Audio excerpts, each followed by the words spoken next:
তুই লুকায় কুল পাইবি? তুই আমার টাকা ফেরত দে। তোর লজ্জা করে না? হ্যাঁ, গার্লফ্রেন্ডের টাকা মেরে দিতে? আরে বাবা, তুমি তো আমার গার্লফ্রেন্ড না, তুমি আমার এক্স গার্লফ্রেন্ড। আরে বেটা, আমি তোর এক্স গার্লফ্রেন্ড বইলেই তো আমি তোর পিছনে টাকার জন্য কুত্তা লাগাইছি। তোরে যদি পায় না, তোর খবর করে ছাইড়া দিবে।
কোন মেয়েটা? মানে আর কয়টা মেয়ে তোমার কাছ থেকে টাকা পায়? আরে বাবারে, তুমি কার কথা বলতেছো আমারে বুঝায় বলবা তো। তোমার জন্য সব সময় আমি পথে ঘাটে অপমানিত হচ্ছি। এই, সে না তোমার এক্স গার্লফ্রেন্ড? তাহলে কোন অধিকারে সে এমন করছে? তার কোনো অধিকার নেই। আর সে আমার কাছ থেকে যে টাকা পেতো সেটাও আমি তারা দিয়ে দিছি, কিন্তু সে ইচ্ছা করে আমার পিছনে এরকম লাইগা থাকে। ওই জোর সাথে থাকেন একটা ছেলে আজাদ, আমি তোর সব টাকা বুঝাই দিছি, তারপরেও আমার প্রতিদিন ফোন দেয়, ফোন দিয়ে আমার নানা কুপ্রস্তাব মানে মানে প্রেমের প্রস্তাব দেয় আর কি। আমার কি পাগলা কুত্তে কামড়াইছে যে আমি আবার ওইরকম একটা মানে মাথা মোটা মেয়ের সাথে আমি আবার প্রেমে জড়াবো? তাছাড়া আমার লক্ষ্মী সোনা বাবুটা তুমি আসছো না, এবার বলো এখানে আমার দোষটা কোথায়?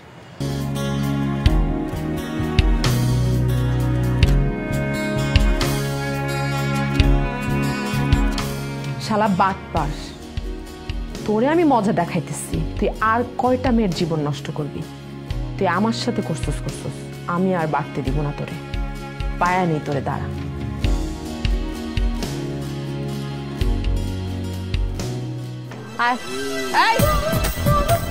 আজকে শুধু দেখবো যে আমার হাত থেকে তোরে কে বাঁচায়।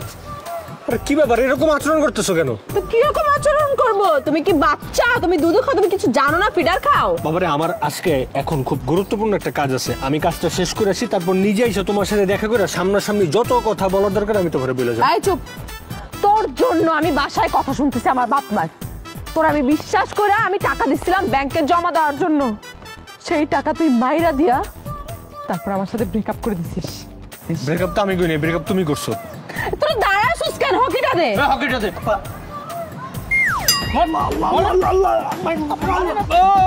দেন বাড়ি দেন, বাড়ি দেন। আমি মারতে পারতেছি না। আমি একটা দিনের জন্য হইলেও তো আমি ওর ভালোবাসছি। আমি ওর গায়ে হাত তুলতে পারছি না।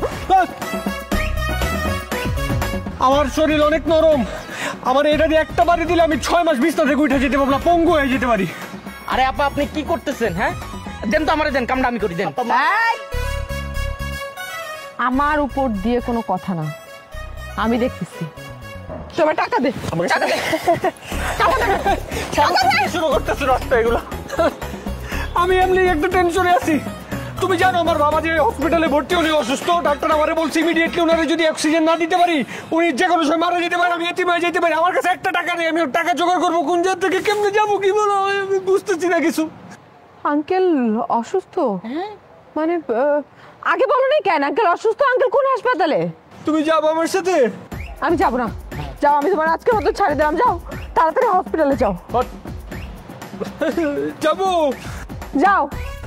হ্যাঁ, যাওয়া তো দরকার, টাকা ম্যানেজ করতে হবে না? টাকা ম্যানেজ করা তো যাইতে হবে, টাকা ম্যানেজ করতে হলে। টাকা লাগবে তোমার? 10,000 টাকা হইলে মোটামুটি হয়ে যায় আর কি।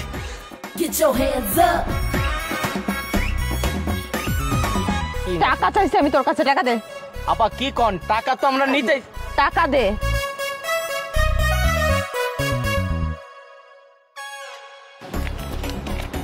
হাসপাতালের ব্যাপার আরে তো আরে ইমার্জেন্সি লাইনে যেতে পারে। এখানে অনেকগুলো টাকা আমার আব্বার টাকা, এখানে 60,000 টাকা। যদি টাকা পাইতে যে আমি তোমার দিয়ে দিব, আপনার একটু আমার আব্বুর জন্য দোয়া করেন, আমি গেলাম। আরে 10,000 টাকা নিয়ে 50 টাকা দিয়ে যাও। আপা সবগুলো টাকা দিয়ে দিলেন? বুঝলাম না, টাকা দিতে এলাম না নিতে এলাম কোনটা? আচ্ছা ওর আব্বা তো হাসপাতালে থাক, চল। কি হইলো বুঝলাম না।